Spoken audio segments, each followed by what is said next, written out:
Fala galera, o corte de hoje está sensacional. Então já deixa o seu like, se inscreve e vamos ao vídeo. Hoje nós estamos aqui com um candidato à presidência da República, Renan Santos. O Renan ainda não é conhecido nacionalmente, mas durante a campanha vai se tornar um candidato conhecido, claro. Renan, muito obrigado por vir aqui aos estúdios da Jovem Pan. Quem é realmente o Renan Santos? Tudo bom, Zé Maria? Um abraço a todo mundo que está nos assistindo. Bom, o Renan é um sujeito de 42 anos, nascido em São Paulo, que vem de uma família de classe média. Sempre foi um grande aluno, tomava as palmadas aí da mãe dele quando era criança, né? Quando aprontava e quando tirava nota baixa.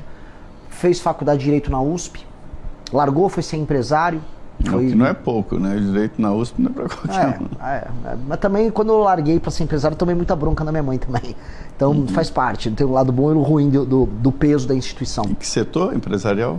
Fui trabalhar com metalurgia.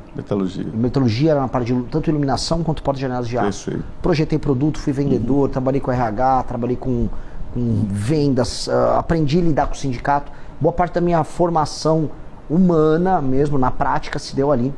E sempre gostei de política, sempre estudei, sempre li muito sobre história, sempre fui apaixonado pela questão da relação dos grandes homens com a história da humanidade. E no fundo a história da humanidade é a história política da humanidade. Quando a gente estuda os grandes generais, os grandes homens que moldaram o passado, foram homens que atuaram na política. E aí você percebe que existe uma grande linha do tempo que começa com eles lá atrás e pode chegar até você. Eu sempre falei, qual é o meu papel na história? Sempre tive esse fogo dentro de mim. Até que ali, por volta de 2013, eu vi as famosas manifestações dos 20 centavos, vi meus colegas de faculdade liderando aquilo, falei, não vou deixar meus amigos petistas tomarem isso. Tomei aquelas manifestações, voltei a organizar, resolvi largar tudo e falei, não, eu vou juntar um time e vou montar um movimento político para mudar o Brasil, a gente está no momento de mudar. E foi ali que eu juntei com um rapazinho chamado Kim Kataguiri e outros amigos e fundamos o Movimento Brasil Livre, organizamos as maiores manifestações da história do Brasil, derrubamos a Dilma Rousseff, ajudamos ali aquela época a Lava Jato a prender o Lula. Foi um momento muito importante politicamente para o país. Foi, eu acho que é um momento, existe do ponto de vista político um Brasil antes e depois daquele momento. Porque houve uma espécie de despertar da classe média, as pessoas hoje falam mais de política. Mas e como é que esse movimento foi parar no Bolsonaro? Eu vou chegar lá, Zé, vou chegar lá, porque ali o que aconteceu? As pessoas estavam lutando por causas. Olha, não temos bandidos de estimação, vamos apoiar a Lava Jato, a Dilma tem que sair, o PT acabou com os sonhos do país, o Brasil está quebrado por causa das escolhas da Dilma, por causa da corrupção do PT, o Lula era o chefe da quadrilha, esse era o discurso à época. E só que todo movimento político acaba desembocando em uma alternativa política eleitoral. E as grandes lideranças que estavam na rua, tinha eu e o Kim, a gente não tinha nem idade para concorrer, nem partido. O Moro, era talvez um grande nome ali à época, era o juiz da Lava Jato. Houve alguma medida Janaína Pascoal, talvez? Não tinha grandes ambições, talvez não tinha traquejo político. Tinha um capitão ali, andando, gravando vídeos, e ele meio que acabou catalisando aquele processo ao redor dele, e acho que rolou muito à época o famoso se não tem tu, vai tu mesmo, né?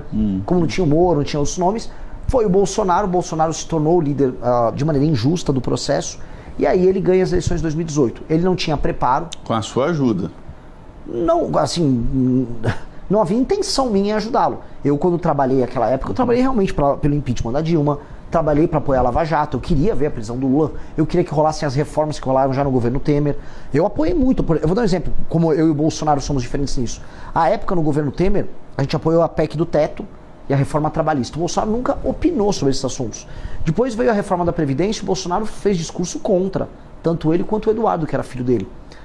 E nós não, nós apoiamos à época uma reforma que era impopular. Tem uma incoerência aí. A linha política do ex-presidente Bolsonaro, militar, de direita, é estatizante e protetor, né? Não é bem um liberal. Exato.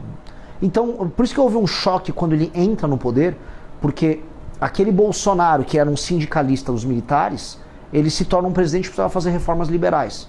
E aí ele tinha um Paulo Guedes, que tinha esse discurso, os mercados acreditavam, e aí o Bolsonaro passava esses sinais contraditórios para as pessoas.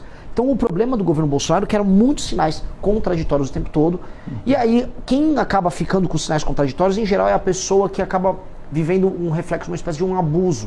Então o fã do Bolsonaro, vai pra frente do quartel, não, sai do quartel, não, agora eu gosto do Rodrigo Maia, não, agora não é pra gostar do Rodrigo Maia, não, eu gosto do Gilmar Mendes, não, agora eu não gosto do Gilmar Mendes. Uma pessoa racional não aguenta isso. Agora, uma massa de brasileiros acabou ficando encantada por ele e acabou sendo, vamos dizer, abusada nesse sentido por ele. E aquelas pessoas erraram em apoiar de maneira canina uma família que estava se aproveitando disso.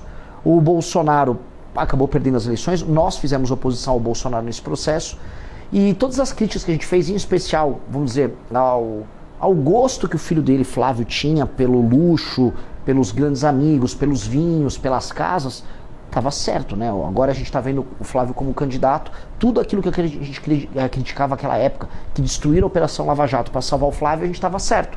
A gente foi meio que um profeta de algo que está estourando agora. Uhum. Durante todo esse processo, a família Bolsonaro continuou em alta, né, hypado, e principalmente agora com Flávio Bolsonaro, que ele nunca foi um político, um líder nacional, polarizou, já está polarizado com Lula, né? Qual é o alvo da sua estratégia de campanha? Meu alvo é o eleitor. Eu entendi uma coisa. As pessoas quando falam assim, tem uma polarização Lula com Bolsonaro. Igual vai bater em quem? Eu vou bater em todos, quando eu ver que todos estão errados. Que é basicamente, se a pessoa abrir o meu Instagram, Renan Santos MBL, vai ver porrada no Lula, vai ver porrada no Flávio, mas acima de tudo vai ver porrada ao sistema político e propostas para solucionar esses problemas. Eu tô aí ao longo da pré-campanha tacando proposta na cabeça de todo mundo, trazendo ideias para solucionar, por exemplo, os superpoderes do Centrão, a relação STF, Congresso e Presidência da República, como a gente reformar o sistema educacional nosso, como lidar com a questão das terras raras, mas ao mesmo tempo, se o Lula está envolvido no Banco Master e tudo nos leva a crer que o Partido dos Trabalhadores está envolvido até o pescoço lá, eu vou falar. Mesma coisa do Bolsonaro. Você dizer quem não está aqui, viu? Porque pelo jeito, só eu que não... Zé Maria está aqui em Brasília, tem que tomar cuidado. Já o Zé Maria aparece numa festa em Trancoso. Não me convidaram para essa festa. Graças a Deus, tenho certeza que não. Você é decente, mas muita gente foi convocada, Zé. Assim, me assusta quando começou a aparecer o escândalo do Master, vamos dizer, a natureza das autoridades que estavam ali no... Né, ele tentou, vamos ser sérios, ele tentou comprar todo mundo e uma parte bem grande das autoridades topou. Por hoje é só, pessoal. O que acharam do vídeo de hoje? Deixem seu comentário aqui embaixo. Não se esqueçam de deixar o like, se inscrever no canal e compartilha. Até o próximo vídeo. Valeu!